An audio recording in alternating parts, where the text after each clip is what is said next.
this is going to be a short one. The beta for Ubisoft's Tom Clancy's The Division happened over this weekend, and it's actually still going on, but I'm not really feeling like playing it right now, which might say a lot about what I think about the game so far from, what I played in the beta. But anyway, it's gonna be a quick one like I said, but let's get right into my review/impressions of The Division's beta.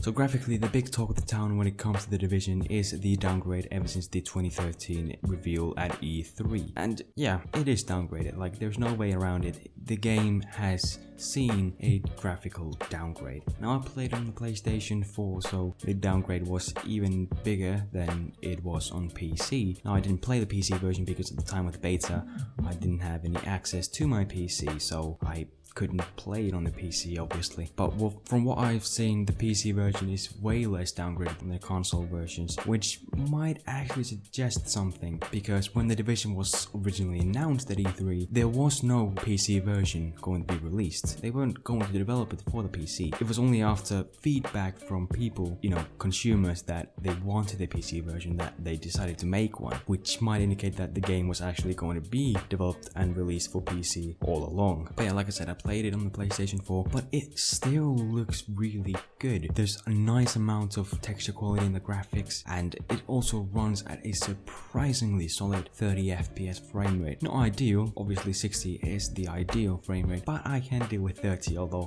I think that frame rate is a topic for another video. But yeah, graphically and performance wise, The Division is good. Not as good as it looked at E3, but certainly nothing to complain about. As far as the story goes, can't really talk about the story. I only played one story mission, that was the only one that was available in the beta. It was decent, fighting against AI opponents, that's about it. Establishing your base of operations. There's not much to it, but then again there shouldn't be, as it's a beta. If you think you're gonna have full access to the actual campaign in its entirety in the beta, you might have to put your expectations a bit more down or something. Oh, what the fuck did I say? Gameplay wise, one thing that I will say right off the bat is that play this game with a friend. When it comes out, and especially with the rumored open beta that's happening later this month, do play it with a friend, or just someone in general, or preferably a lot of people. I played it solo most of the time, and it was fun, but it is much fun with friends, and I was able to play it with an actual team for about good 2 hours or so, and it was pretty fun, because it's first of all easier, because there are a lot of enemies that spawn at you.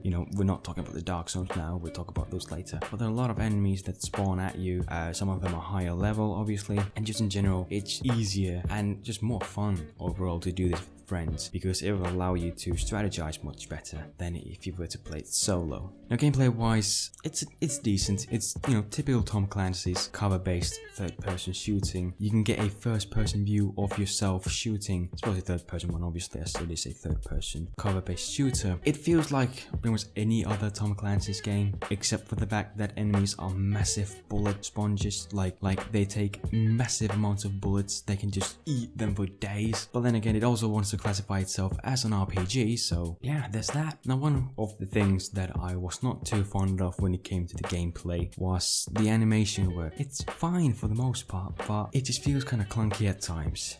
Trying to get out of cover, trying to get into cover. It felt like sometimes the character wasn't responding to what I was trying to make him do, and yeah, but it could be improved upon with a much smoother flow to the cover system. Would be greatly appreciated, as everything else, like the gunplay, is very good in this game, like very good. Now obviously one of the things you cannot miss when talking about The Division is kind of its highlight, the Dark Zones. Now what are the Dark Zones? Well, they're basically just zones where you're just never safe. You're never safe in a Dark Zone. Now, why would you want to go into a Dark Zone? Well, you get much more valuable loot out of a Dark Zone than outside of a Dark Zone. However, to get that loot out of the Dark Zone, you'll have to extract it via a helicopter, which will take about 2 minutes, and you have to wait there. Now what's great about the Dark Zone is that you will meet not only high level AI opponents, but also real players. They'll just randomly drop in and drop out, obviously, and you'll just meet them just randomly at each corner. And what's great about that is that unless they're in your team, like your division team,